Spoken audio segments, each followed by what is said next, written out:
That's right! Greetings, fellow armchair Imagineers! Tiki here! And Pi. And welcome to a podcast so big, my God, Pi, we couldn't fit it into one installment. It's podcast 2, Electric Boogaloo, or even them's the jokes. I don't get better. It's two podcasts, too furious. There we go. All right. Oh boy. So Pi, last night you and I had a ton of fun recapping the Tomorrowland projects. Of course, we got off on some Mario Land tangents. Take a shot. We gotta do a podcast drinking game sometime. Though we might all die unless it's very, very weak on the alcohol. Dragon, here's the thing. I'm trying to figure out. I want to work Serenity in jokes into this podcast, but all the in jokes of Serenity are like they're not very kid friendly. Like they're all just like really lewd, cheesy, sexual innuendos. That would be that might be a little tough to walk in smoothly. Hey Pi, ask me what the name of the Moby Dick style tuna that I've been trying to catch is. Hey Tiki, what's the name of that Moby Dick style tuna you've been trying to catch? Oh, I have a name, Jack. Its name is Justice. All right. One day I'm gonna need to see this movie. Yeah, dude. If you see the movie, we need to podcast about it immediately afterwards. And I mean that with like everyone. Like, I want to talk about Serenity as much as possible. I want to spread it around. It is a glorious masterpiece of terrible filmmaking, and I love it. But speaking of terrible, that's what these projects are not. I like doing the worst segue I possibly can.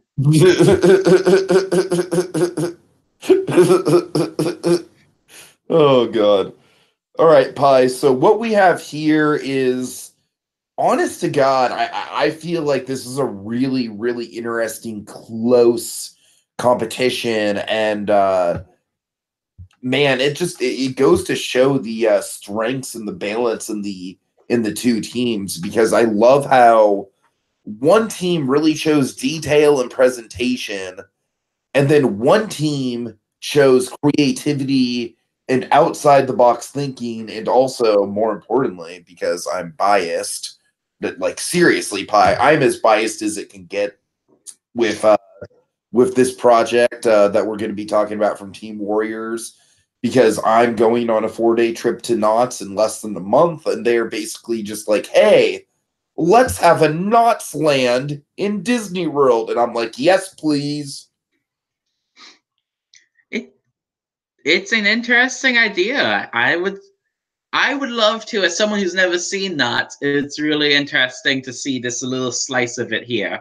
And also, hello to Pergran and Nate. And Pergran agrees that Serenity is the room for the next generation. Yes, Pergon, absolutely, 100%. Like, I so far, it's the closest thing I've come to that type of experience. I'll say that much. Or the way I equate it is, it's basically like the A-lister version of the room, right? Like, instead of Tommy Wiseau and Greg Sestero, you have Matthew McConaughey and Anne Hathaway.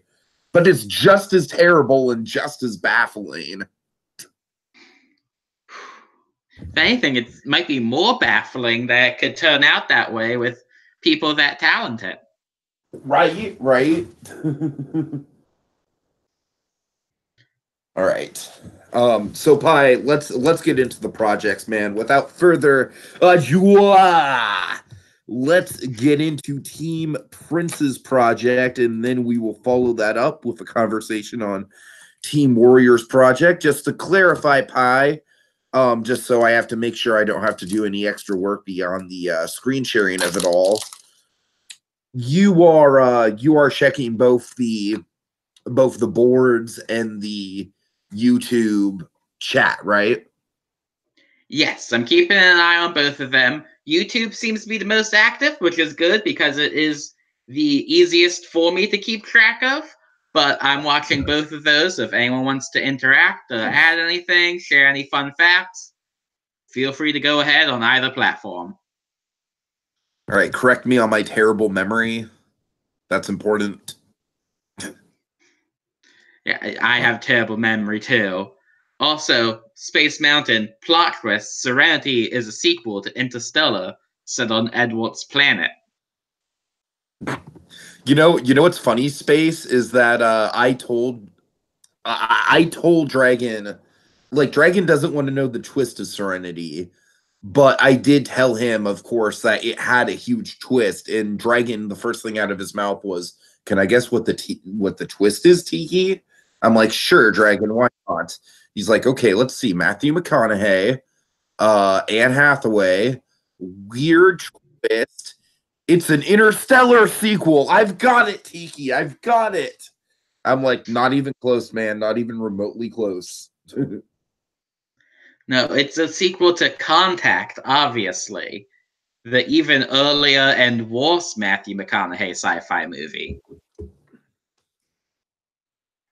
Honestly, there is a movie that's very recent and popular that I could point out to it being a sequel to, but that would pretty much give away the plot twist, so I'm not going to say it. Fair enough. All right. All cryptic and whatnot. Okay, so Pi, while I get the screen share ready to go with this website, why don't you give us just kind of a general introduction to this concept? Now, here's the thing. Here's the thing, folks. I want to kind of make clear. Unfortunately, I didn't participate in reading the brainstorming this time around because, I mean, I'm sorry, but my schedule just didn't really conflicted with being able to read the initial project in which this prompt was based off of. And so for that reason, I tried to look into the brainstorm, but I just got kind of lost in it.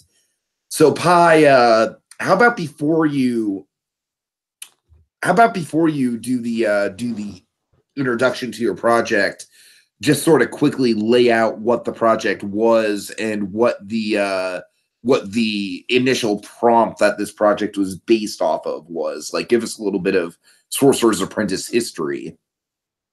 So, one of the most interesting things about the Sorcerer's Apprentice as a competition, as most likely everyone knows, is that it develops an entire alternate universe around it that keeps building on itself. One of the biggest parts of that, at least scale-wise, is Inventus, a fifth gate for Walt Disney World, dedicated mostly to myths and literature from different cultures from around the world, with things like a vaguely Agrabah land, an Egyptian mythology land, Greek mythology, a whole bunch of different things, with at least the original entrance land being the Bifrost Rainbow Bridge from Norse mythology.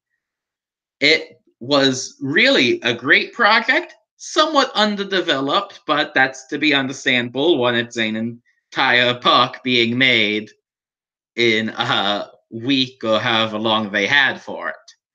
I believe the only person still playing who was a part of making Inventus was Space Mountain. I know Voxel and Monroe Red are both longtime players of the game, so they may have been in the game but not on that team, or maybe they were Inventus on the same team that made Inventus. I'm not entirely sure on that one, but I know Space Mountain actually goes back to he was one of the people who helped make this park originally.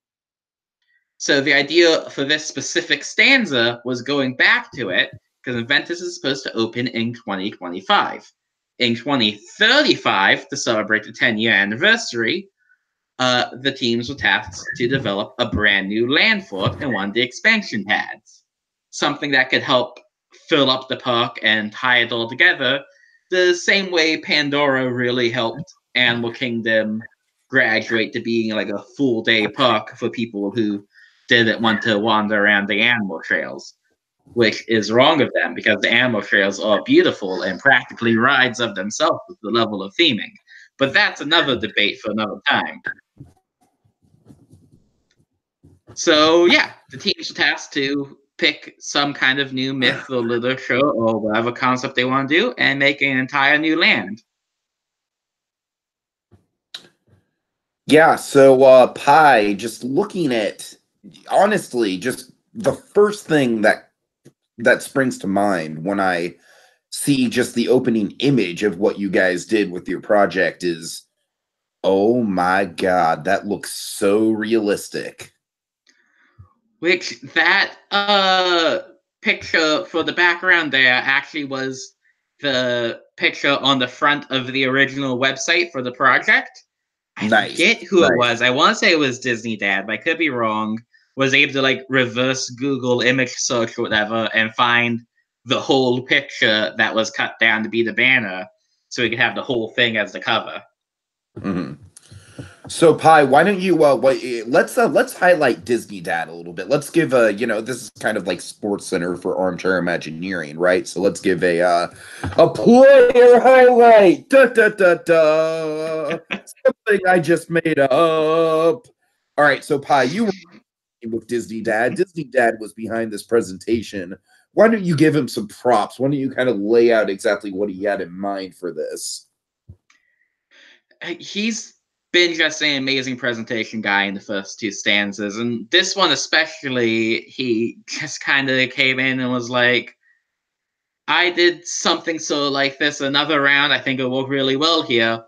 You know those Mickey Manta magazines that they send annual pass holders? Let's make that.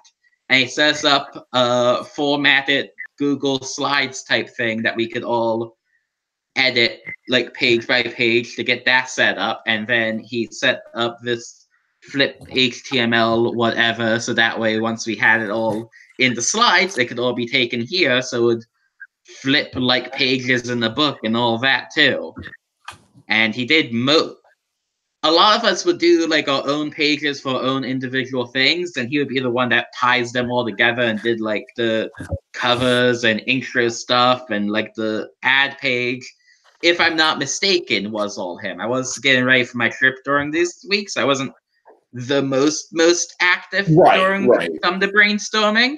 So if I'm giving him credit for things other people did, I am sorry. But a lot of the actual presentation you see either came from him, was based on his ideals, or was polished up by him. Yeah, so I like, to me, just looking on the sidelines, Pi, even just based on what you said without reading the actual brainstorming threads, I don't know. That puts Disney Dad to me as, barring his schedule, of course, if his personal schedule gets in the way. Like, I think I have Disney Dad as as an early MVP. Like, I could really see him going the distance here, at least making it into like the semifinals. Oh yeah, Disney Dad's always a very fantastic player. Assuming he doesn't get caught up with his schedule in real life, he always does amazing work. All right, so yeah, just real props there because oh my god, just there's so much to look at with this, folks. Like, Pi, we're going to do our best to keep this podcast under an hour and a half. That's kind of my goal here. And of course, because we're timely and we actually started right at 11, and I'm very proud of that I'm actually Pi, this new system of actually showing up 10 minutes early it's working wonders for us. It's just making us so much more professional. I know. Professionalism is why people come here. All right. So Pi, let's just dive into it, man. I mean, the only way to tackle a project like this, unless you've got anything just else to say about the brainstorming, is to just kind of go through it because I mean, visually it just kind of speaks for itself. Well, I will say the brainstorming was actually kind of really interesting because it took us a while to come up with this concept that we did, because we kind of got divided into two camps and just, yeah, like Pogron just said, brainstorming was just chaos. We kind of got divided into two camps of Midsummer's Night Dream, either. Wait. Okay, hold on. Correct me if I'm wrong, but didn't Team Princes get divided into two camps in the first project as well? Less two camps in the first project, more like 8 camps in that one. Okay, still, I'm loving the storyline of Team Princes being like kind of like they have divisiveness that comes together in the end. Like, Oh, I'm tracking that. I'm tracking that. Like I'm putting that down as a flag post in my storytelling here. I'm not gonna give any spoilers for this next stanza, but yeah, we got some running story arcs there developing. You might be hitting the nail on the head there. All right. Well, I need to go back and kind of marathon the brainstorming to really form my to really get the story here, because honestly, folks, at the end of the day, that's really what this podcast is about here. Like, Pi, you're the one playing in it, so you're kind of going to do the kind of the technical side of things, talk more about the brainstorming and everything like that. But me, I'm more interested in the narrative of it all.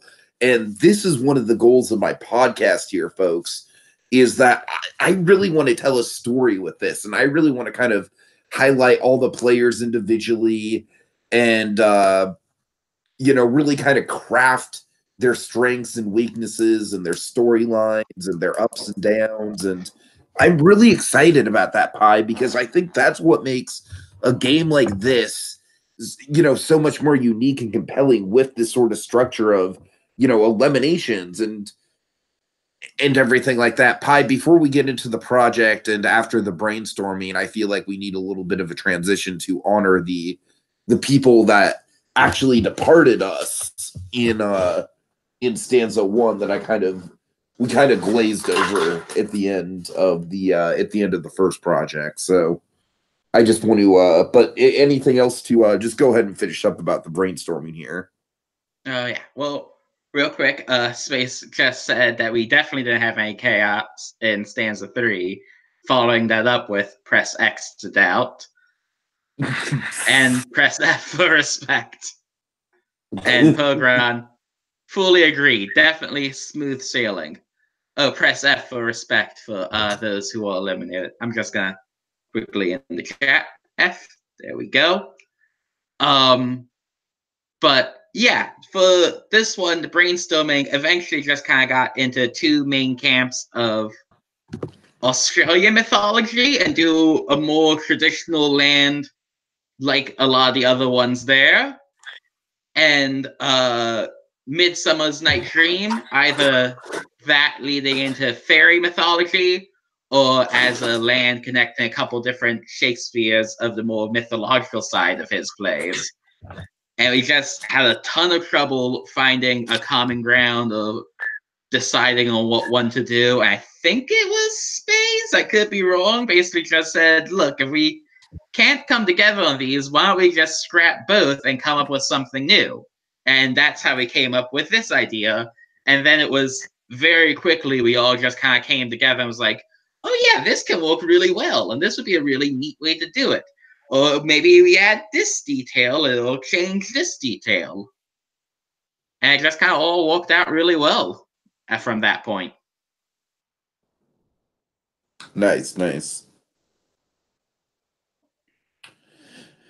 All right. So let's transition here, Pi, because before we get into the actual nitty gritty of your project, and again, I'm kind of watching the clock here.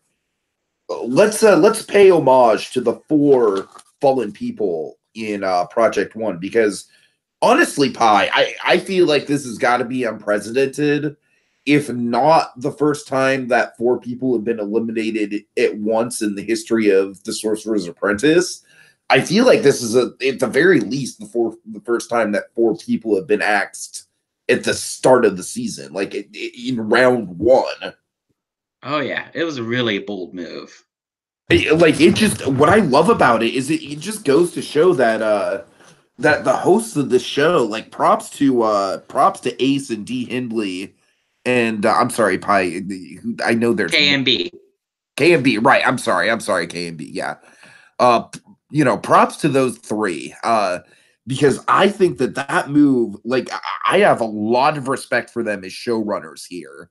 Of course, having run 17 seasons of Say You Want to Be an Imagineer myself, there's times where you gotta go with the flow of the season, and I think the stroke of genius here was to dissolve that team right away because they could see it wasn't working. They could see that space was just going to end up doing all the work, and the work was probably not going to pay off to begin with, and that just wasn't going to be fun for anyone involved.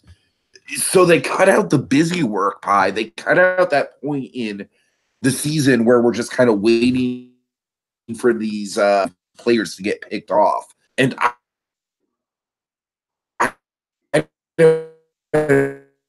know seen in the and I just want to give my due respect three of the hosts here for that move because I really think that was a stroke of genius. It was a great move. Your voice is going out there a little bit, Tiki, but crap. I think it's coming back there now. Yep, Space just said there we go. So I think you're coming back here. But yeah, it was a great move doing all the eliminations. I had this whole soliloquy here. Hold on, I want to make sure that everyone got it because I was kind of pouring my heart out here. Okay. Now you're back and like very clear. Okay, so what was the last thing you heard? Last thing you heard is you're talking about how it was a stroke of genius because it cuts out sort of the waiting period or the waiting around to be like, well, how's this gonna go and when's that gonna end there, and the busy walk side of it. All right, so yeah, that's basically all I wanted to highlight. So yeah, let's get into the fallen comrades here. So David, It was sad to see him go so quickly, considering how long he'd been away from the boards. But like we said, it was a smart move from the judges to do the big cut. yeah, I saw him post like once or twice in the brainstorming, and it showed potential, but unfortunately, it just nothing materialized from him. He didn't contribute to the overall project in any shape, and you just that's kind of what happens. All right. As far as I know, Poe and Orlando either never posted or maybe posted once or twice and never got back to them in the boardroom. And so honestly, Pi, I feel like you and I said this in the cast assessment where Orlando and Poe are sort of on a similar level in terms of their experience. And so with that in mind, I think it's kind of a fitting end to see them both kind of go out in this way. I think that, yeah, it's interesting that when we called them sort of like the two, not most similar, but like that they both went out together. And also, hello, Twilight Zone, who just joined us. All right, hey Twilight Zone, we've been recapping the fallen comrades, and we've been talking about the people who got eliminated in Project One. So without further ado, Pi, I'm sorry, I need to do my eulogy on Mr. Chris Moyer. All right, go for it. Okay, look. Oh man, I feel like Chris Moyer is like, to me, he's one of the most memorable early boots in one of these games that I've seen in a long time. And honestly, I mean that in the best of ways. I mean that with no disrespect. Like, Chris Moyer just came in and he's just a great example of what happens when you're just completely unprepared for what you need to invest into the game. Because basically, Pi, this guy, like, he came in and he was active, but the bizarre thing was he was just like, he wasn't even giving any good explanation for why he wasn't contributing this round beyond just he wasn't very familiar with Disneyland, I think was maybe his one explanation. And you know, even the host stepped in and said, like, look, this, you know, this isn't, you know, if you don't participate, like if you're actively refusing to participate, then you know, then you're probably not going to last through the round if your team loses. And Chris basically threw up his arms and gave an "I don't care." And Pi, I have no idea if I'd really like to get Chris Moyer's honest, genuine thoughts on this, because honestly, I think he's just like, my impression of him was he was probably very young. He was probably he probably sort of, you know, saw the thread and it said like, oh, you know, I'll get to like, I think maybe what he mistook the game as is something where A, it wasn't like so time consuming and team based, and B, was maybe a little bit more open ended where you got to work on sort of whatever you wanted. And that's sort of the that's kind of the impression I got when I saw him sort of basically throw his hands up and say, like, I'm not familiar with Disneyland, so I'm just basically going to give a pass on this round. And What? Pi, what? I'm sorry.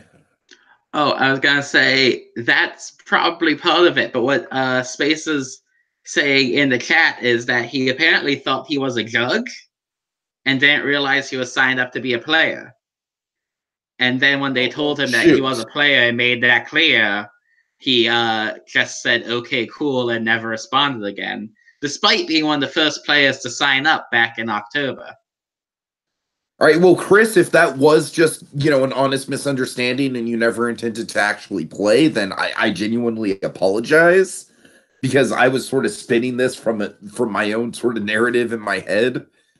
But I still think it's an interesting it's an interesting arc where you're just kind of so apathetic to the prompt that you go out in a, you know, in a blaze of "I don't care." You know what I mean? It's an interesting story, especially only hearing bits and pieces from this person and not being there And to see it. Space was genuinely trying to take him under his wing the way that Space does. You know, Space was like, look, if you throw some ideas out there, I can help you craft them into something, and we can work on this together, man. Let's do this. And Chris is just like, yeah, but I don't care about Disneyland. I don't care. And that's kind of ultimately what ended up happening with Chris. And, you know, like I said, if he was never intending to play to begin with, then then I don't think he should be you know, made an example of, quote unquote, at all. But, you know, if he intended to play, then I definitely think that it stands as like, hey, kids, you know, if you sign up for one of these games, you know, don't go in expecting to just work on a prompt that you really have passion for every round. It's all about kind of getting into the nitty gritty and cracking prompts that you might not be comfortable with. That's the kind of stuff that will win you a game like this. And Space has added now that apparently I misunderstood that when he signed up, one of the first people to sign up in October, he did sign up to play.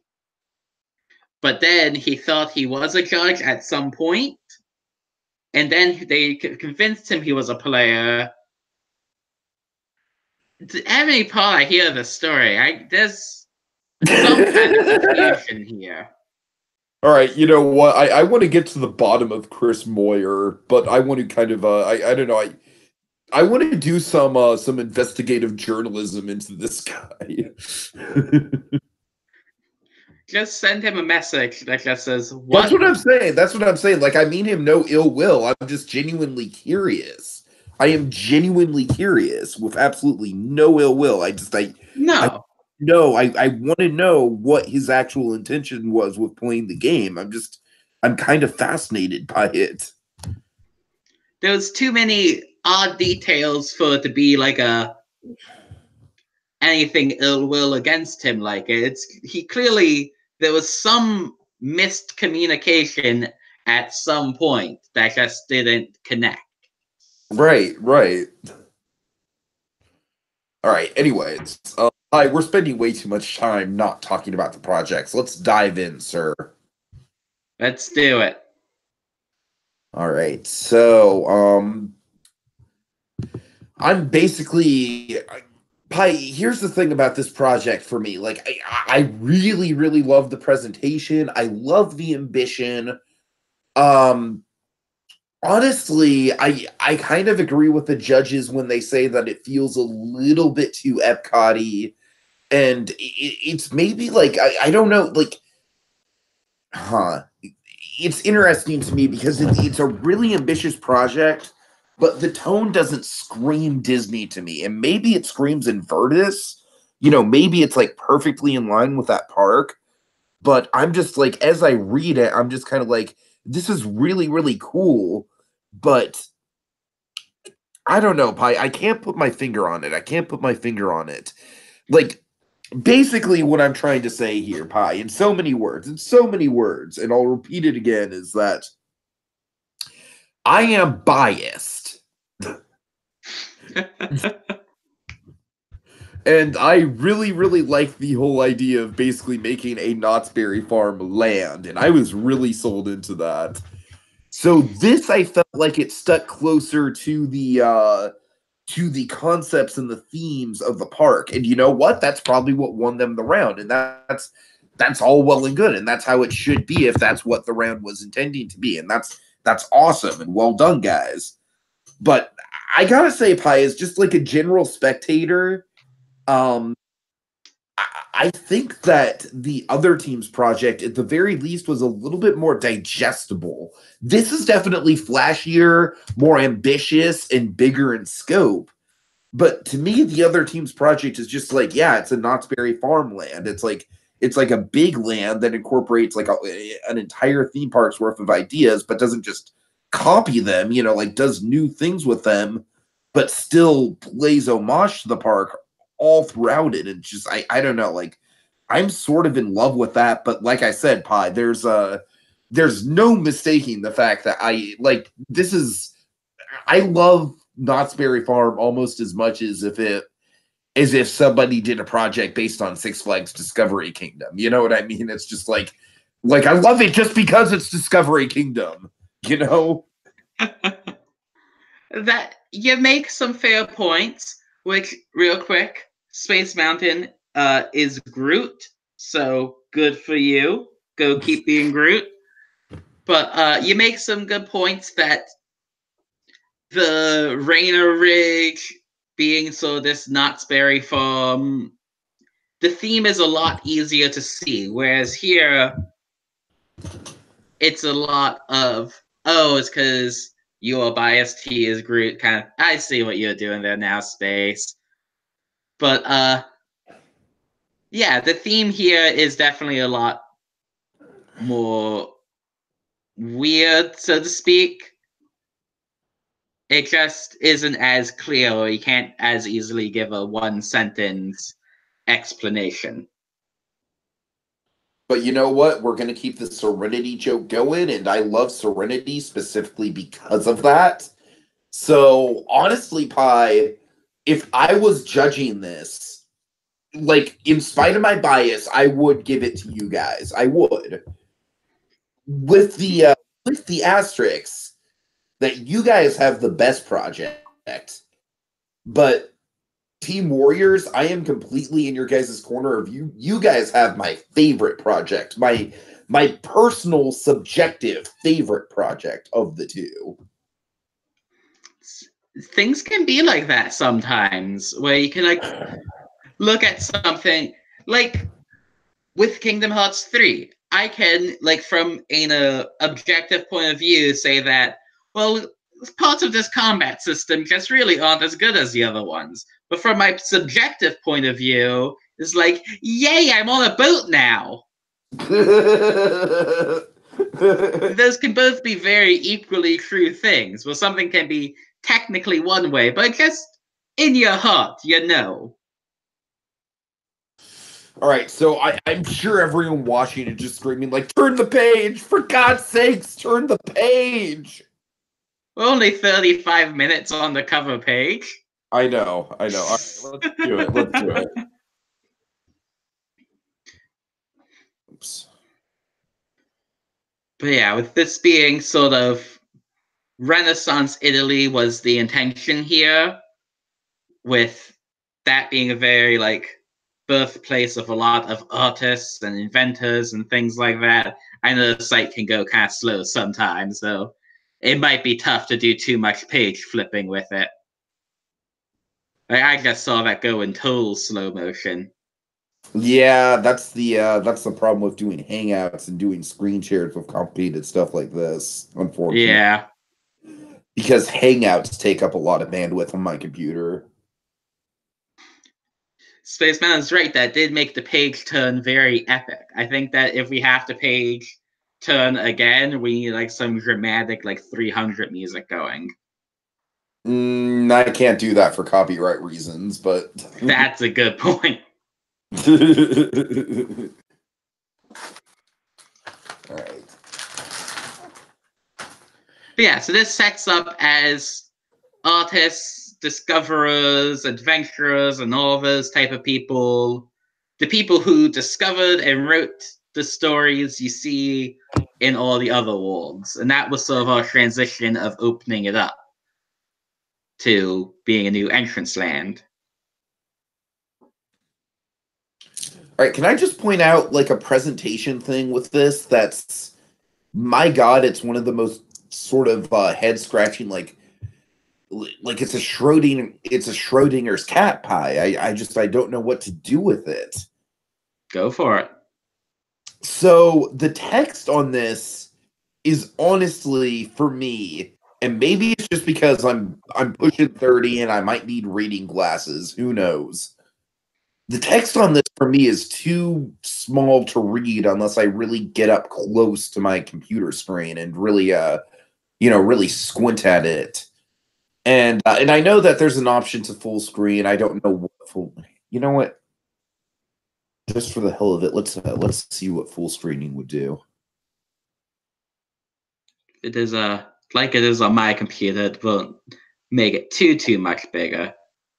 Yeah, and you see, that's agrees still... it's small for him as well, or her as well.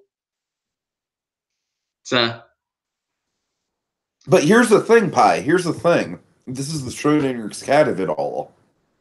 If the text was any bigger, I feel like the proportions of the magazine would be wrong. it really is a catch-22 where we made it based on a lot of things we did. We sort of sacrificed what might have made it better in some ways, just for the sake of, well, what would make this better as the magazine and as that part of the presentation. Like even later, like with the water parade, is just like a one paragraph blurb as a also coming later with this celebration. But that meant we didn't have like a full write up for it.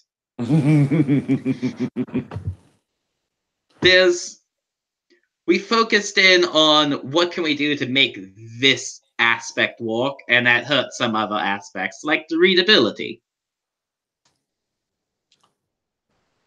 Yeah, it's a little problematic, but like I said, it's problematic in the best of ways. It's problematic in sort of like a head scratching, like staying up until 2 a.m. brainstorming and debating what you should do. And honestly, Pi, that's the kind of creative juices that I live for when it comes to games like this, man. It gets me it honestly gets me excited just thinking about it. Yeah, which is something Space was just saying, and I was thinking too, that we've been really trying to step up our game with creative presentations, and we think we might even be topping ourselves with this next round. But yeah, we really have been focused on trying to get the presentations to be something special. All right, speaking of which, let's do an epic page turn. Boom, ba-da, boom, boom, boom, boom, boom, boom, ba-da, boom, boom, boom, boom. Da bum Da, bum da, bum bum. Is it even da, da, turning? da, da, da. Also, good night, space. Bum bum ba da bum bum Oh my bum bum god, this bum. is so slow. Is it actually moving? We might not be able to go page by page. Yeah, I don't know, folks. I don't think this is gonna happen. Yeah, it is might just be a reading map key item by map key item here. Oh, oh, oh, oh, oh, bop, bop, Is the movement bop, bop, bop. this much slow mo? What is this? A Zack Snyder movie? Ba da ba da ba bum. Bum dum bum bum bum bum bum bum bum bum bum bum bum bum bum bum All right, bum bum bum bum. Pi, is there a specific page that we could set as a root image here? Like a page that really illustrates the concepts of this project? What do you suggest? Uh, I think just the next page over will probably be the best visually, or go back to the last page with the map. But if you want something that's going to be a nice visual that kind of encapsulates a lot of the feel of it, I would say just go one page forward and you'll be good. That is the start of our main attraction and has big library, double page picture of it. So if that ever changes, but yeah, there's a cast of new sea characters that make up our land. All right, are you seeing the library now? Yep. Okay, cool, cool. Okay, Pi, I'm just going to go ahead and let you sort of take the wheel on this. Okay. So Bibliotheca Novus was all by Pergron, and it was essentially in a lot of ways my brain just did a real blip there. Spaceship Earth before mythology was how it was kind of sold, and that's basically the one sentence description of it, where you go through and there's different scenes. There's different creation myths first, and then I believe it goes to like pantheons, like different groups of gods from different mythologies, and it goes to like big, well-known ones like the Egyptian and Greek mythology that are present in the land, to more obscure ones like different bits of African mythology and Australian mythology and things like that. So it's a very comprehensive ride. And the only main complaint we got from it is that it was just a bit too similar to Spaceship Earth. But overall, it turned out really interesting and was really thoroughly and well written. And we also got the complaint that it was sort of on the layout off to the side when being a new like icon thesis statement attraction for the park. It was not really on the main path and could easily be missed. Which was another thing that, in retrospect, was an odd decision in the layout that probably should have been caught and changed.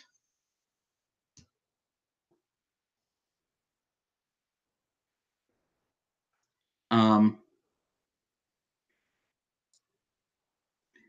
are you there? Or am I here?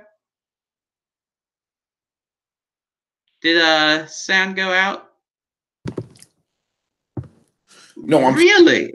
Apparently, Pilgrim wrote that one in only 20 minutes. That's impressive. It does not read like a rush to write at all. Pi, I'm sorry. I'm muting myself so that you can have the undivided floor here because Okay.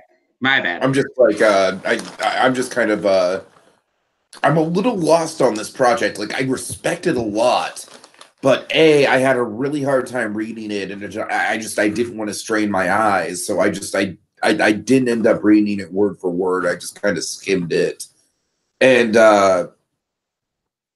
B, I'm just kind of like it's not an entry level concept. You know what I mean? It's like I'm familiar enough with C, but by the same point, I'm just kind of I'm not well versed in Inventus pun intended. Yeah. So Pi, I'm just like I said, I don't really have much to contribute here. I'm gonna have a lot more to say about Team Warrior. So that's the thing. I'm kind of hoping to tag team this one, where you kind of take the you sort of this project, and I take Team Warriors for the most part. Okay then. So yeah, I'll go more into it. Is after this, really surprisingly how good this turned out, considering it was apparently only done on 20 minutes. It really speaks to how good Pergron is as a writer, that he can do something like this, even if it is sort of a simple concept, spaceship Earth with mythology, but can do something like that so quickly. And then you take it further, and we have a new version of the Adventurers Club, which I think the biggest thing in retrospect that kind of went wrong with that is that we didn't change much with it. It even has like the same exterior, which doesn't really fit too much with how our land of Novus Harbor is. But it is a neat idea that connects from inside the park and outside the park, like the Rainforest Cafe in Animal Kingdom.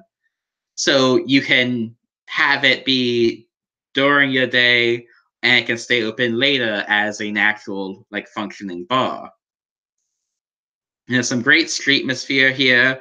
There's the Astronomer's Lounge, which was the restaurant that I did, where I accidentally entirely ripped off Magellan's from Disney Sea.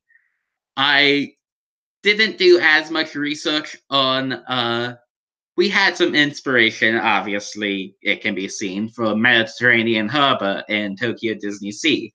But we were trying to not do like too much like the exact same things. There's a restaurant there called Magellan's that I did not know about, that the judges compared my place to, and I looked at it and it's like, oh yeah, it's the exact same thing, just with original characters instead of Magellan. But essentially, it's a planetarium restaurant where you're either in the labs and telescope equipment of the observatory side or in the actual like planetarium. So there's a couple of different dining rooms there. It was a lot of fun for me because I don't do restaurants very often. So it was nice to be able to walk on that. Then we had the Magnificent Flying Machines, which was like a Dumbo type ride, except for a Kuka Robo Arm, which a lot of times when I see concepts like that, my brain goes, well, that's neat, but that's type of thing that's like way too advanced to actually work. But with this competition being in 2035, it's the type of evolution of flat rides where I'm like, well, you know what? That is something I could see just being in a Disney park as a to the side flat ride experience by that point. That's not going to be a crazy high tech signature thing. In another 15 years, I could see that being on the level of just this here's a new B ticket, like we have it. And that was, I believe, Disney Man 1. I'm bad with names, so if I have that wrong, I apologize. But then there's Fibonacci Cafe, which, as a math geek, really love that name, which was from Space Mountain, with the idea of we really wanted to try and do a signature snack, so like a Dole Whip type thing. And he had the idea to do jalafels, which is a mix of gelato and Belgian waffles, where you basically just like an ice cream sandwich, except for with gelatos and waffles on the outside. And we even have a few ideas for like different flavors and stuff like that. It's the type of thing I could see being really popular in a theme park setting, actually working as like a Dole Whip for our park. So that part turned out really great. And it's one of those like little details that Space Mountains is good at just finding ways to make things seem more grounded and more realistic with just a nice little touch. And then there is the Voyage of Wonders Water Parade, which was a neat idea of trying to do Disney characters dressed up as different artists or explorers or scientists from throughout history. And it is something that looking back, I could have definitely done more to develop that more, or someone else could have taken it over after I left on break. But as just the base concept, I think it was effective. And I think that adding a water parade that goes right down the center of the canal in a main street type area would be a really interesting thing because you could stay on the bridges and overlook it. I forget who came up with the initial idea of doing a water parade down there, but whoever did, it was a really interesting and unique idea, something that really takes advantage of the unique nature of it. And then we have our two shops, the Silas's Goods, which is sort of like a pirate selling his bounty, and Novus Relics, which is the pin trading and other collectibles shop. Which both of those shops are nice and solid, but something we got criticized on, and something, especially looking back at it now with like hindsight 2020, with this being a opening Main Street type park, the thing that Main Street type parks are most known for having and most therefore is shops and restaurants. And while we have a very good cafe and a very, in my opinion at least, not to my own horn, a very nice restaurant and things like that write-ups, the shops we just kind of have two half-page write-ups at the very last page. Where I feel like, and I think one of the judges even said this, that for an entry land, there should be an emporium type shop, and it should be given like the same weight as like an E-ticket or D-ticket in your presentation, because that's the draw of the entry land. That's what makes them different and unique from the other ones. So definitely in future rounds, if we ever do another Main Street type land, I think more focus on the shopping should definitely be involved in that. Which brings us to what we're working on now is shopping districts. So it's almost like some kind of like comic retribution for ignoring the shops here. You're ignoring stores and shopping? No, you're gonna be haunted by them. Wahaha! And yeah, that's pretty much Inventus. A lot of interesting ideals, sometimes more derivative of Mediterranean Harbor and a few other things like Epcotty's type stuff than we had originally intended and realized, though a lot of that was unintentional. But overall, I think it turned out pretty good with a really great presentation. Yeah, here's the thing, Pi. I just like it's not a bad thing that this is so dense in mythology and world building because that seems to be what the park is all about, right? So, I mean, with that in mind, I think you guys absolutely blew it out of the park. It's just that, as I said last podcast, my life nowadays is just kind of like work, podcast, sleep, work, podcast, sleep. So I'm not really having a lot of time to like I'm gonna try and change this around in the upcoming podcast. I really am, but you know, I'm really not have like especially with this round I struggled. With this round I really did struggle. So but I got to give you props because there's just a lot of creative juices flowing, a lot of you know, a lot of different connective tissue there. I definitely think with the presentation it was definitely a standout for sure. Well, thank you for that. And you're right, it definitely got a bit too dense at times. Especially looking back at it, I can see like, yeah, this is tough to break into. Right, right.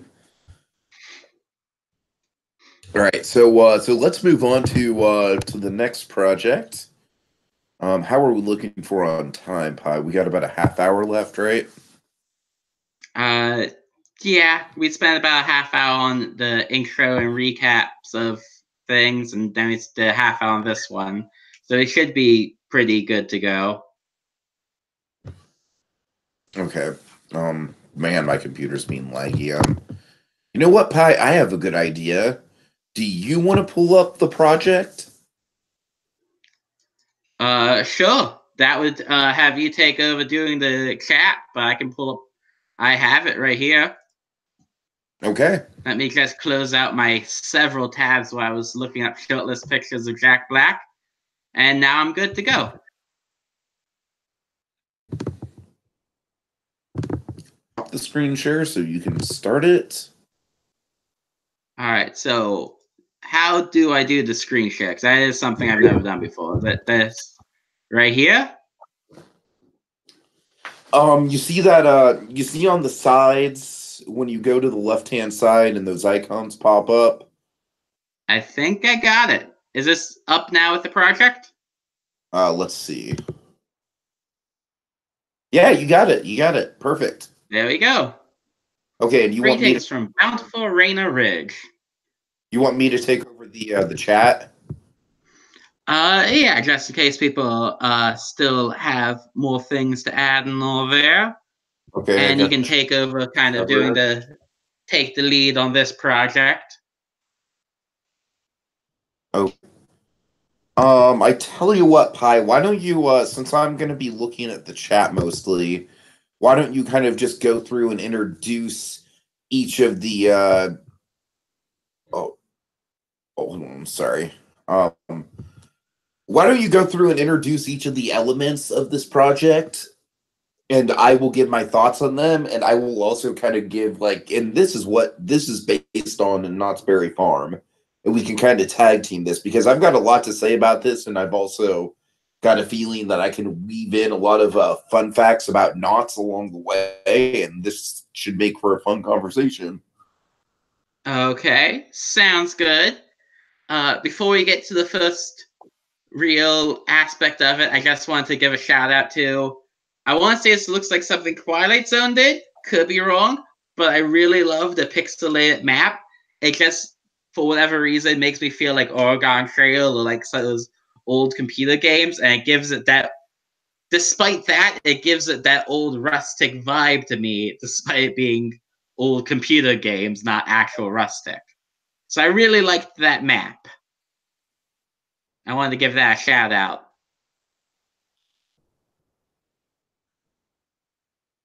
And first aspect is the adventure zone. It is different trees and things like that with statues and figures of characters from folklore and cryptids and things like that.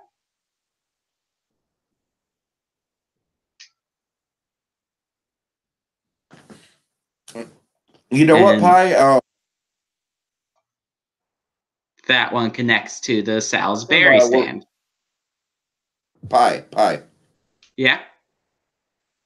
We're having some kind of feedback. We're having some feedback in the chat about people wanting us to go through the 26 pages. So I don't know. Do you want to kind of quickly, since you've got the screen share up already, do you want to just go through your team's project really quick? And it might just to highlight it, and it might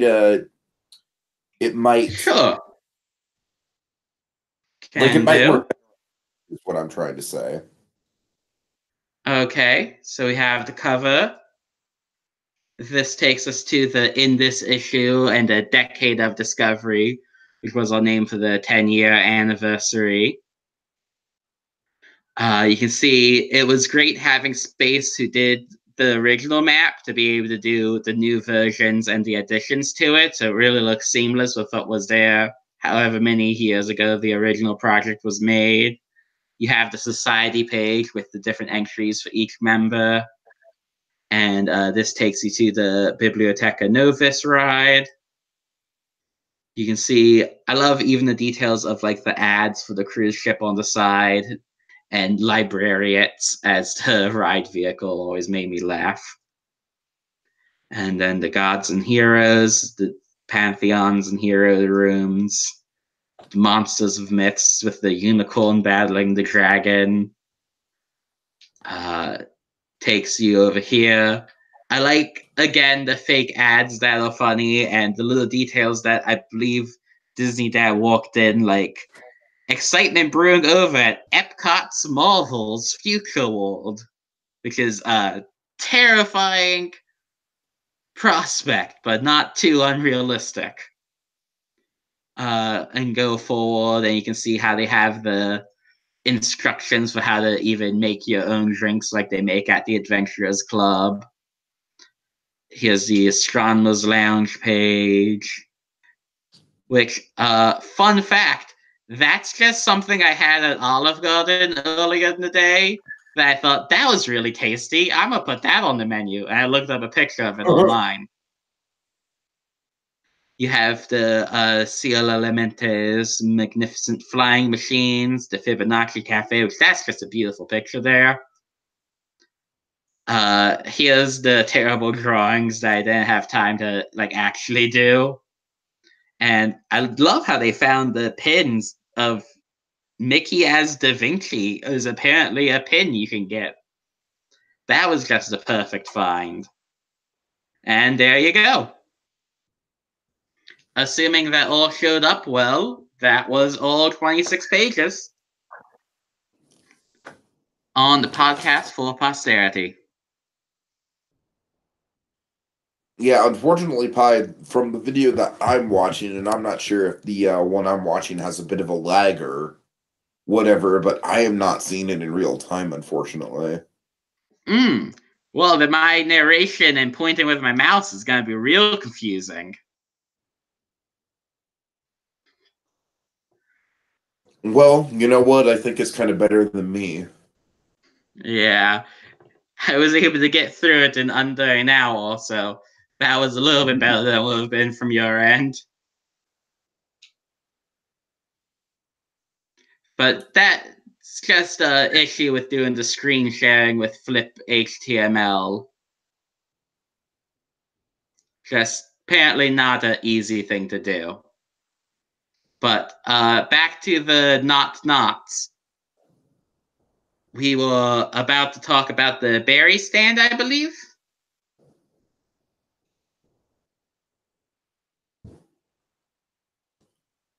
Yeah, I'm sorry. Go back to let's just go back to sort of the beginning. Let's kind of rewind it here. Okay. Sorry. We have the map right here. Like I said, I really like the pixelated style of it. Before that is just the contents and the introduction page. Which, this is something that I mentioned with Team Warrior's first project about the document being sort of a bit more difficult to read, and there's very subtle changes to the way it's written and set up here, but it feels a lot easier to me than the first one was. A lot more clear. Yeah. Then you have the Adventure Zone, which this seemed more or less a little play area, D-zone type space, where you have different characters and animals from folklore. So I'm guessing that this was maybe inspired by sort of the past of Knott's Berry Farm when it was more character focused, and you had stuff like Kingdom of the Dinosaurs and Knott's Berry Tales. I can see that.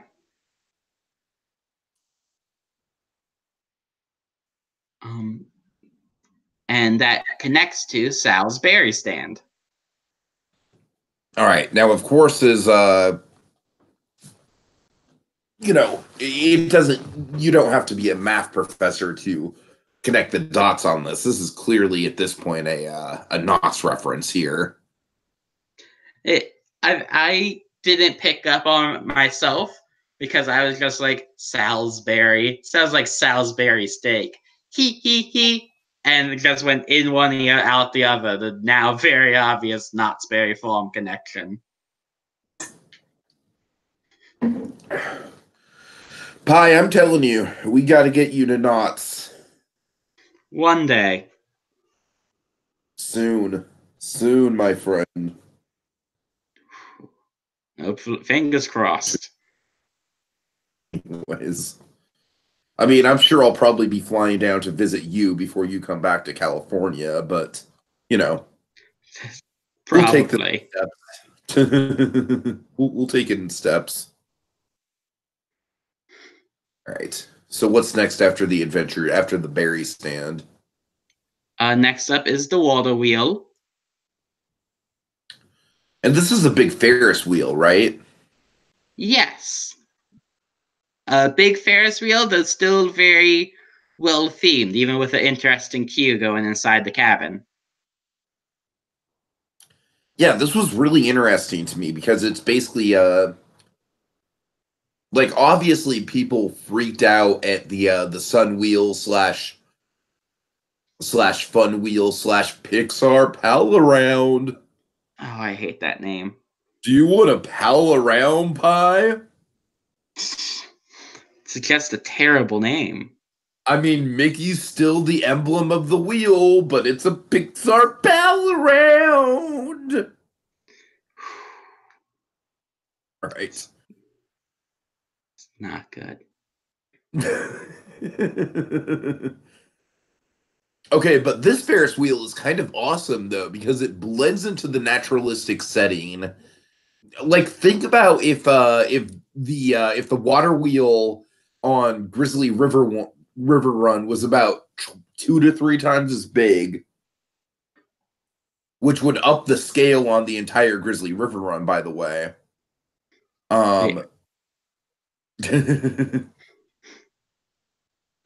yeah, I really liked this. It's a simple thing, but I really liked it.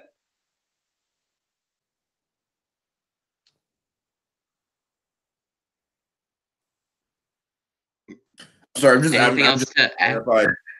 I'm sorry, I'm just going to clarify something just to make sure. I'm assuming subpar is Twilight. Yes.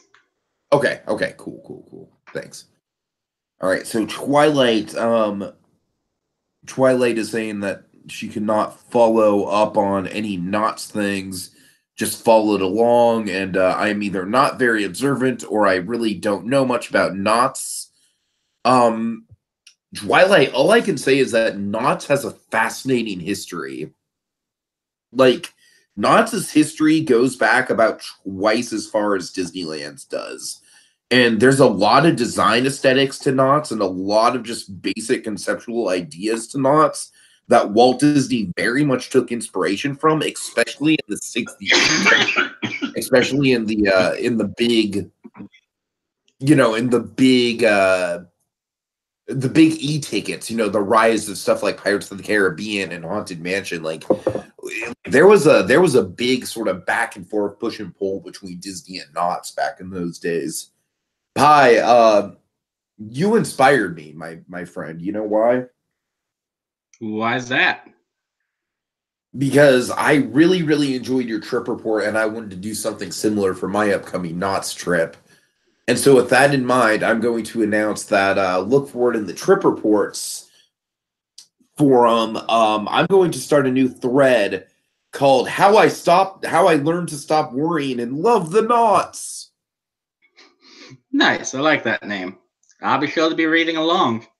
And yeah, it was really fun to write. I'm glad people actually liked it because it was mostly just me dumping random thoughts out there like a journal and thinking, hopefully someone's entertained by this, but at least I have this for when I'm interested in looking back at it.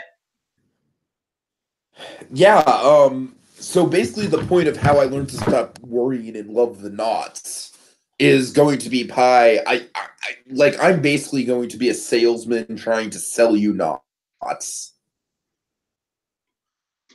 I'm easily impressed, so I'll be your easiest person to sell it to, I promise. So basically what I'm going to do is a few days before I leave, I'm going to kind of lay out why I love knots and also sort of the story of how I always wanted to do knots, but I never wanted to leave Disney. And once I finally dipped my toes in the knots water, well, here I am, about to fly down to Southern California. And I'm not going to spend any time at Disney beyond maybe getting a drink at Trader Sam's at downtown Disney. But I'm going to be spending 4 days at Knott's, just All knots, all the time. Pi, I have learned to stop worrying, and I am loving the knots. I'm excited. That should be a good read, especially for someone like me who really, most of my knowledge of Knott's Berry Farm just comes from things I've heard you say about it. Right. So I'm excited to read it. All right, so what's next on this project? Next up is Backwoods Shack, which is the sit-down dining experience. You can see the menu here has a lot of barbecue and ribs and things like that. Which is there any fried chicken? It has barbecue chicken. It doesn't have fried chicken. No! But it does have sweet potato fries as an option. I don't care about sweet potato fries. Those aren't on the Mrs. Knott's menu. Look, I get that you're going to differentiate yourself from Knott's, but I don't know, man. Not having fried chicken in your Knott's Berry Farmland. Now there's, I believe, 2 other restaurants. Maybe one of them has fried chicken. Okay, well, we'll have to put a pin in that pie. We'll have to track that. I want at least one place where you can buy fried chicken in Knott's Berry Farm. I'm just excited for the Huntsman Honey Barbecue Chicken Sandwich. That's calling my name. But next up is Legend of Bigfoot, which is sort of the big ride. Or not the big ride, but what to me stood out as the more exciting of the 2 rides, despite only being the C ticket. Yeah, I really like this thing, and I agree that it was the more exciting of the 2 for me personally. You know what it kind of reminds me of is it reminds me of the ambitious dark rides that the Santa Cruz Beach Boardwalk does. And by that extent, it sort of reminds me of the dark rides that Knott's does, specifically the Timber Mountain Log Ride and the Calico Mine Train Ride. And so by that extent, Pi, I feel like it very much succeeds. It very much succeeds in being not a Disney level experience per se, but by the same token, something else sort of entirely. You know, it's like that's the charm of Knott's for me, is that Knott's is not Disney, but Knott's in some ways because it's so old and because it's so historical and because they've kept that park so authentic to what it is. Like Knott's is almost like it's not a step above Disney, but it's like kind of like it's a sideways, like, you know, it's sideways along Disney. Like to me, it stands side by side with Disney. That's really interesting. I can see what you mean with the connection to this ride, that people coming expecting a new Disney dark ride probably aren't expecting this, but that still does stand up alongside the Disney ones. There's a ride at the Santa Cruz Beach Boardwalk, and I'd like to hear from Pi. I'm sorry. Do you know if Behind the Magic is Nate? Behind the Magic is Pilgrim. Nate Program. just Okay, goes sorry, by Program. Nate. Sorry, Program. Okay. I just wanted to check. Okay, so Program, if you've been to the Santa Cruz Boardwalk, I would like to know your opinion on this. The haunted castle at the Santa Cruz Beach Boardwalk, specifically post when they did the refurb on it back about 10 years ago, and they completely just from top to bottom just completely redid it. Pi, I'm telling you, this thing has ride vehicles that like spin 360 degrees. They go up and down multiple stories. There's complex animatronics and set pieces. There's scents. There's really Nate is just Nate, thanks. There, you know, there's really just I don't know, man. The haunted castle at the Santa Cruz Beach Boardwalk, this might be a bold statement, but I think, honest to God, it might be better than any of the Fantasyland dark rides at Disneyland. Wow. Yeah, That's some high yeah. I praise mean, right there. it's honestly like it blew me away. And I can't say the same thing about any of the dark rides at Knott's, just because I'm not a big fan of Voyage to the Iron Reef, just because it uses screens a lot more than it should. And I can, in all good consciousness, call Calico and Timber Mountain dark rides, because Calico is more of like an atmospheric sort of e-ticket Pirates of the Caribbean type ride, and the Timber Mountain ride is a log ride, so that's more of a thrilling boat ride than a dark ride. Both rides certainly contain dark ride elements, especially Calico Mine Ride, but I wouldn't call Calico Mine Ride a dark ride in a traditional sense, just because the mine train of it all and how big in scope those show scenes are in there. It kind of puts it above a dark ride, you know what I mean? Like Calico Mine Ride really is something like it. It's definitely the Knott's equivalent to Pirates of the Caribbean. Makes sense. Sounds amazing.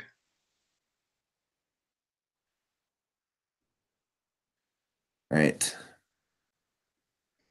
But yeah, this one had neat concept, neat execution. I can see the judges' complaints that a few of them had, that the concept of a Bigfoot attack lends itself more to a thrilling ride than a small Mr. Toad type level ride. But I think it did work out really well. You see, that's where I I like how it disagree. done. I think that the fact that it was a family ride made it more, like, I think it made it more approachable. Like, honestly, if you made it a thrill ride, then it would kind of run the risk of becoming another alien encounter. And I think by making it a dark ride, you kind of give it a sense of like Bigfoot is sort of this, the courage, the cowardly dog misunderstood Bigfoot in a way. Like there's still some suspense about it, but at the end of the day, it's not something that's going to kill you. There's more kind of a sense of wonder to it. All right. Also, Yeah. just want to point out Twilight saying that it's been forever since she's last been to the Santa Cruz Boardwalk, but it was fun from what she remembers. Um, and also the Big Dipper, the Giant Dipper. Just to correct you, Twilight, the Giant Dipper is Holy Grail levels. One can't forget that. Yes, Pi. That is. Here's the thing, Pi, man. To me, Pi. I'm just laying it out there. All right. Like, we're gonna track our progress on potentially planning this trip that may or may not ever happen.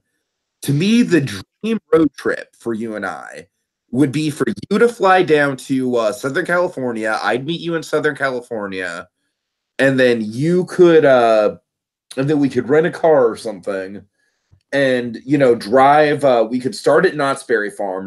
Knott's Berry Farm would be our starting point, and then we could go to Magic Mountain, and then from Magic Mountain we could make the long drive to Santa Cruz Beach Boardwalk.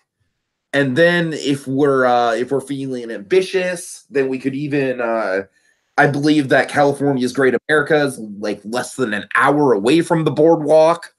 And if you really want to, we can do Discovery Kingdom. But honestly, there's a reason why I didn't renew my Six Flags pass last year. Discovery Kingdom's not doing so hot recently. But it's kind of my dream. I think those are the big three though. Knott's, Magic Mountain, Santa Cruz Boardwalk. Sounds like it'd be an amazing trip. and all three of them have a level of history behind them. Like, Magic Mountain might not have dark rides beyond the Justice League dark ride, and that to me is just like, as far as I've heard, it's mostly just screens except for an animatronic at the beginning. But Magic Mountain does have history to it, Pi. That to me is what I like about Magic Mountain. And then Santa Cruz Beach Boardwalk, of course, like, you want to talk about history. Santa Cruz Beach Boardwalk has even more history than Knott's does. And it's got great dark rides, and it's got a world-class historical wooden roller coaster, and it's got an awesome atmosphere and nighttime ambiance to it. And it'd be a perfect way to end off a road trip. That sounds like it'd be a really great plan. I don't know too much about any of those locations.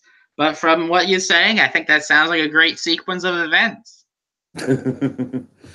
All right. So, anyways, what's the next thing on the docket? Next up is the Longhouse, which is another nice restaurant.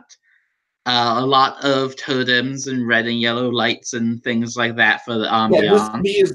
this to me is basically, and I'm sure that someone might be able to confirm in the chat. This is basically if they took the Mystery Lodge and made it into a restaurant, like gave it a dining expansion. From the description and the name Mystery Lodge, sounds very similar to that. Just a sort of Right. high-end eatery with a lot of fish and shellfish and things like that. Salmon burger sounds really interesting to try to eat.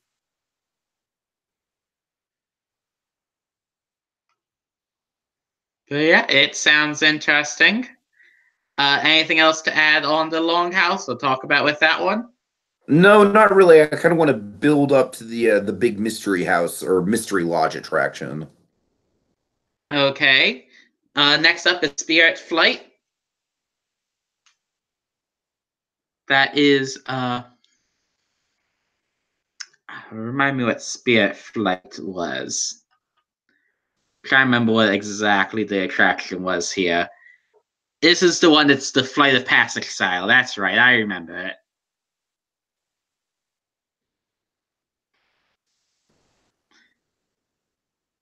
Sounds a lot like it would be soaring over Northwest America. But anything that uses Flight of Passage would be amazing.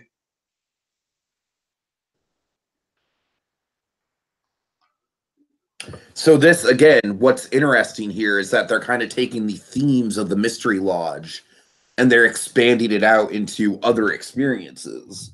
So in a way, Pi, this is almost more of a mystery lodge land, Knott's land in some ways.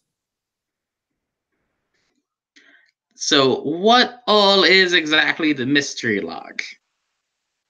Oh boy, you want to get Because to I'm that? I hearing was you kind of reference that one a lot. Is there any way you could give just like a 1 minute couple sentence, this is what that is, for give some context there? the mystery lodge is the closest thing that we're ever going to get in California to an Epcot level educational storytelling show. And it's just an incredible experience. It uses live actors, live storytellers, mirror effects. I don't want to say too much. I don't want to give anything away because it's very important to the people running the show that they preserve it and preserve the mystery of it. And they take that very seriously. So I can't go beat by beat about it or anything. All I can say is that it's a storytelling show involving a Native American shaman, and there's a bunch of in theater effects, and it's freaking phenomenal and rewarding, and very inspirational and educational. And you're just left with a sense of wonder, and it's honest to God, maybe the best theme park attraction I've ever experienced.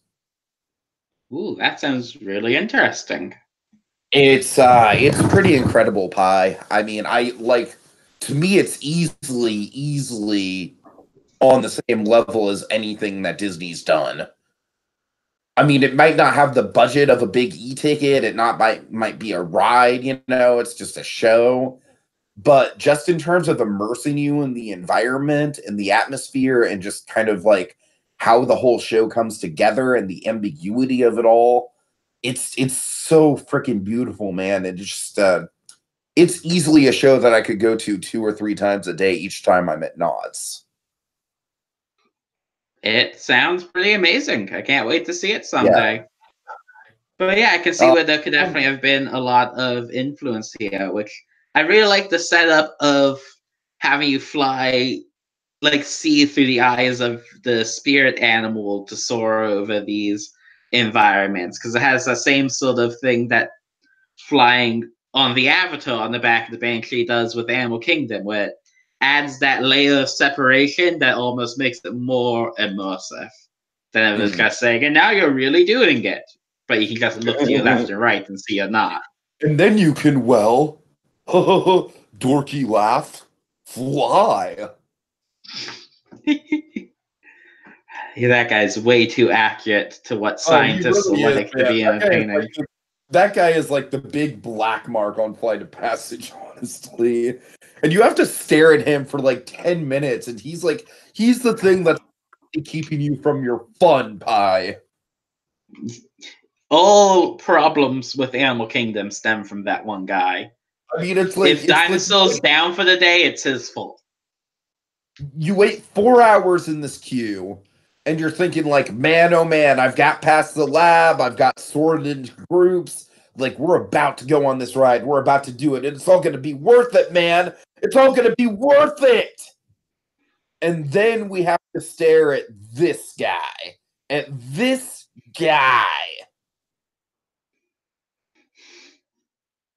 Yeah. All right. Man, I'm getting myself worked up here. Okay. I just want to point out that I do not want to go over an hour and 40 minutes, so let's wrap this up in the next 14 minutes. All right. Well, next up is Cabin Supply. Seems like a neat store for the exit of it. Like the little artwork there, whoever did that, good job. The grass is a nice touch I feel like a lot of people want to think of. Tahoma Timber Run is probably the signature attraction of the area, though also the one I personally think I found the least exciting of the three. Really?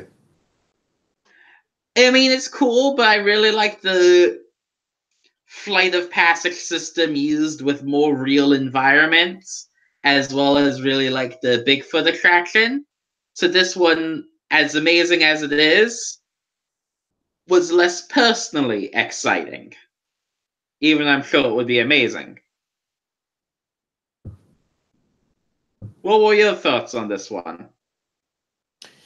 I mean, I thought it was really good. I like, granted, I do like the Bigfoot attraction more, but I don't know. I thought it all flowed together really well. I thought it kind of this one did sort of the naturalistic vibe that this area of the park was going for, and I like that.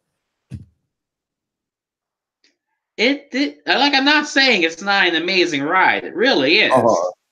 I was just meant that of the three, this was probably my least favorite of them. Yeah, I mean, I might have to side with you on that. But honestly, that might be because I feel like because this is the most ambitious, it sort of then kind of veers into least realistic.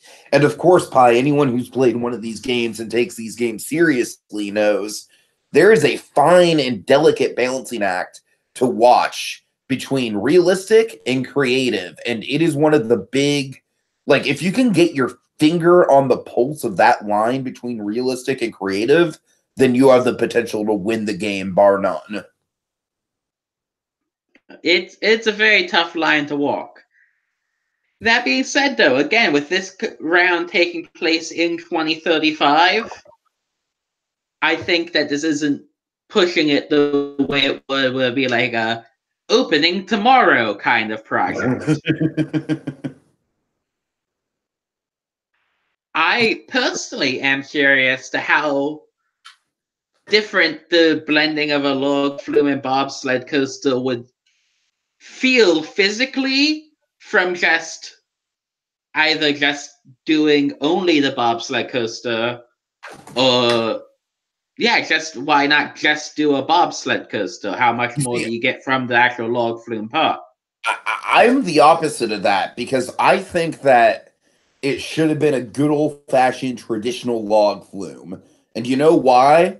Because the Knott's Berry Farm log flume was maybe not the first ever log flume in existence, but at the very least, it was easily, hands down, the first themed log flume ever created. So I don't know, like, I like the idea of of plussing the concept of the log ride. I do like that. It's almost kind of like giving the log ride an RMC in some respects, which is kind of crazy to think about. But I don't know, Pi. That like to me, it's like I feel like the log ride that's at Knott's Berry Farm right now, and I've said this before, and I'll say it again. The one, since they've refurbished it, I believe they refurbished it in like 2014 or 2015, and the one that they have right now is the closest thing that we are ever as Disney fans going to get to Western River Expedition. I've heard you talk very highly of it. Something I'd love to see one day. I personally think it's a better attraction than Splash Mountain. Which is some very high praise. But yeah, for this one specifically, I think it's a very neat idea. I worry it's so like the swinging coaster cars in Seven Grove Mine Train, where it's innovation for the sake of innovation, and it wouldn't actually improve the experience as much. Okay, but it's also the type of thing I'd have to ride to see. Okay, so speaking of which, that transitions us into a comment from Peregron. I love this comment. He says, no shade is the ride, as it's amazing, but the ride system just makes me think about the awful Journey to Atlantis at SeaWorld Orlando, and those are memories I just don't need.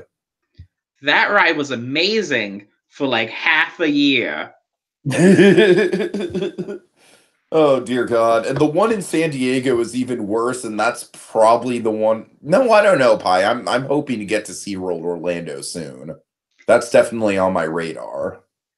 It's been many years, but it's not great. It's on my radar for maybe 2019, maybe 2020. Like, it's that close. It's a good park overall. In all likelihood, that's the park that you and I are going to do our first meetup at. Sounds good to me.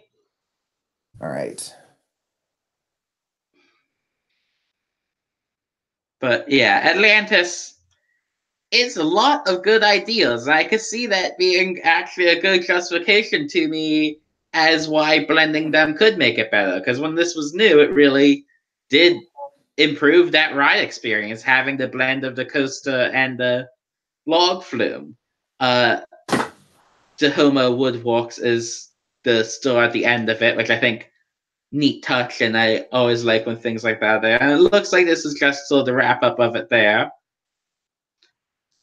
But yeah, overall, I really enjoyed this project a lot. This was a very close round, and I could have easily seen it having gone either direction. I think, honestly, my team, the thing that just edged us over was the more exciting presentation, because the projects themselves are very close to each other. Oh, yeah. Oh, yeah. And like I said, Pi, like my head is going to go with your project, but my heart is going to go with Team Warrior. That's just kind of how I fall this time around. I can fully understand that one. There's a lot of small details here, and even just little touches, like how I mentioned how much I love this pixelated map, that really sell me on this one too. So I can definitely understand leaning towards this one over Novus Harbor.